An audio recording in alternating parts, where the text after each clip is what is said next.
back in my solo leveling video, I asked you guys to give me some manga and manhwa that you would love to see either adaptation in anime or even for me just to check out. Now, a lot of you guys gave some really great recommendations. I'm not going to lie, a few of these I started reading on my own and I completely understand why. But there was one that kept coming up that I was very intrigued, very excited to read. I had never heard of it before. Omniscient, how do I say this?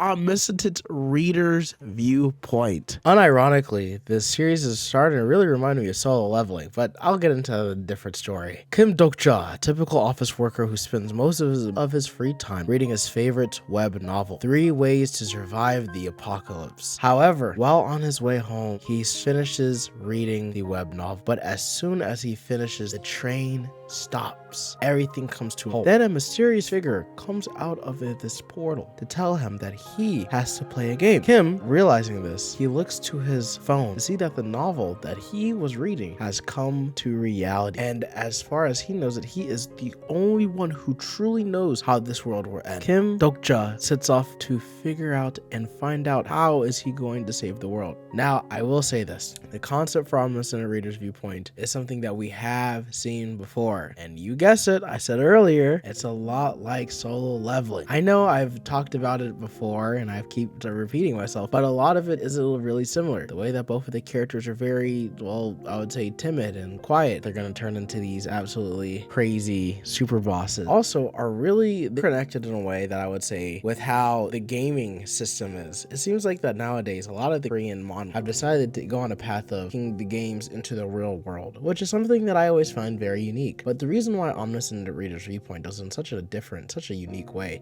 is that not only does it play to these tropes, I think the best example is that when Kim Dokja is going through these scenarios, he has this sign of, oh, well, you know what, if I do this, I can get this earlier. Like, he's a gamer at heart. And I think it's cool that even just by reading, it gives him this power to understand what he needs to do. I truly believe that Kim Dokja as a main character is very relatable and perfectly fits the story. Kim Dokja stays to himself. He's very quiet, very level-headed. He doesn't have to act arrogant or loud, try getting cocky. He just knows. He knows what's going to happen. He knows how to play these scenarios. He knows who he needs to bring in certain situations. And I feel like the side characters really don't get as much time on like Kim Dokja does because of the way that he is. He's very fluent in what he is. His very down-to-earth personality and his calm but yet cool demeanor makes him such a lovable character. The side characters, on the other hand, oh boy, they can never shine or do, especially in the earlier chapters. Everyone doesn't even feel like a person at times. Everyone clings to Kim Dokja. They do. There's name me a single chapter in the beginning where they're not clinging up to him. They do. They do it, and it's just like, why? No one really gets a chance to shine at all until really later in the story, which it hurts them a lot because we see all this build up, this character development from Kim Dokja, but we don't really get to see that for the side characters. I get it. They're called side characters, but I want to see what happens to said side characters. You're going to introduce characters. I mean, I want to know what is it? What do they do? How are they going to react in certain situations? They're just so one-dimensional. I feel like they truly are, and we never get to see them as often. It kills me every time. I see a side character, I know that they're going to say something one-dimensional like, oh, Kim, we need you. Kim, please save us. I don't know what we're going to do. That's just the only downside to Omniscient Reader's Viewpoint that I have noticed. It's just the side characters extremely overshadowed by Kim Dokja. I will even say that some of the best moments out of the manhwa, when the side characters do have a chance to shine, they are some of the best side characters in all of manhwa, and I would honestly say that I've really enjoyed them quite a lot. The thing that I really appreciate for this manhwa is that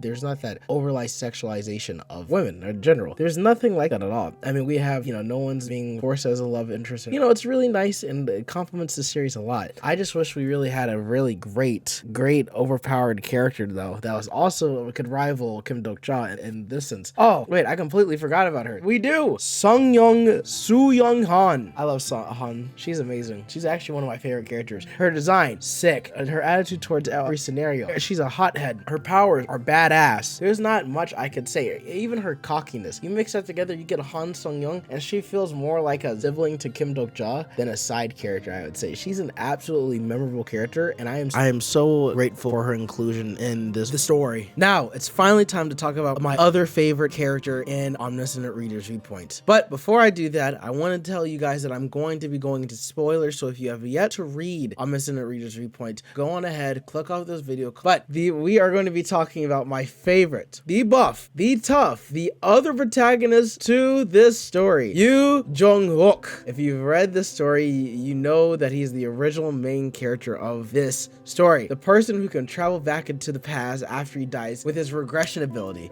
with his mysterious attitude towards different scenarios, and his vast knowledge on the world, knowing what the constellations are, and his distrust for others makes Yoo such one of the most complex and most interesting and mysterious character in all of Omniscient Reader's Viewpoint. There are times though where he becomes a bit boring with his repetitive dialogue and becomes angry almost all the time, but other than that, he's honestly one of my favorite recurring characters. Besides these recurring issues, most of it I can overlook, especially when we start to see him open up even with Kim Dok-ja. Yu's a character that I so slowly have grown to love. Before, I never really cared for what he did since his actions in the story were all premeditated. So all of his actions, what he already makes, were already told to us by Kim Dok-ja because of the novel. So everything he does really doesn't become interesting into his character. Yeah, sure, he's strong, and yes, he can read people's minds to see if they're lying or telling the truth, but even with all of this, all of these abilities, and even with all these amazing attributes,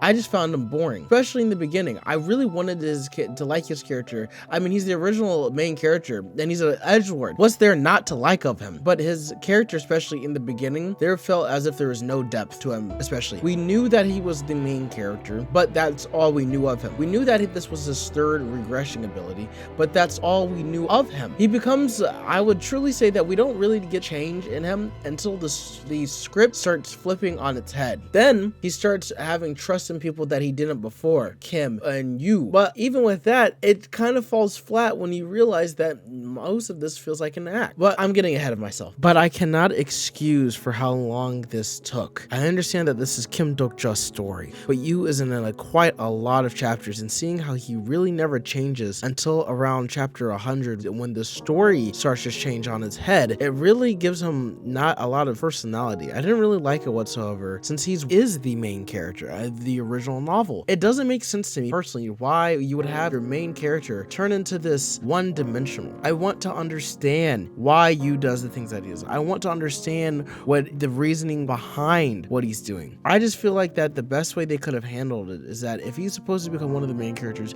we should have been able to see the ability to see him change with his actions over time, especially towards other characters. Like, for example, if he wanted to save one of the other side characters, or if he wanted to, he could have changed how he feels about certain scenarios, or you can show him with a little bit more personality or more emotion. I think that would really deepen his character arc, because as of right now, it just feels like that he's just the same grumpy old guy who has just been traveling for so long, and I don't really like that for him. I want him to really be able to open up to be a very fleshed out character, and I just wish that that could be changed.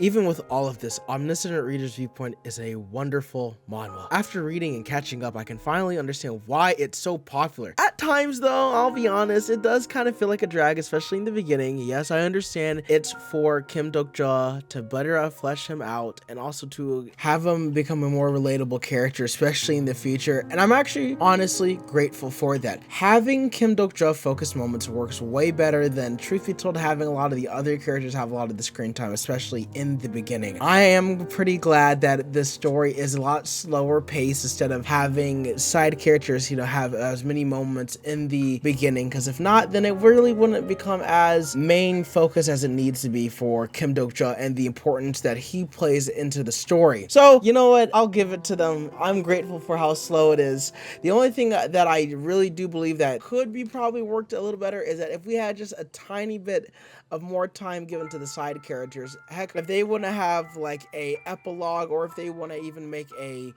short story or even a side story later in the future, I would really love that, because I am attached to these characters and would love to see them go on even more adventures. Truth be told, there's so many characters that I can talk about. Sun Wong, Soo Young, even Lee, I would love to see them interact in their own stories, to see what they would do as main characters. It would be an amazing thing to watch. And if this is in the future for these characters, I am gladly and willingly would love to see what happens next.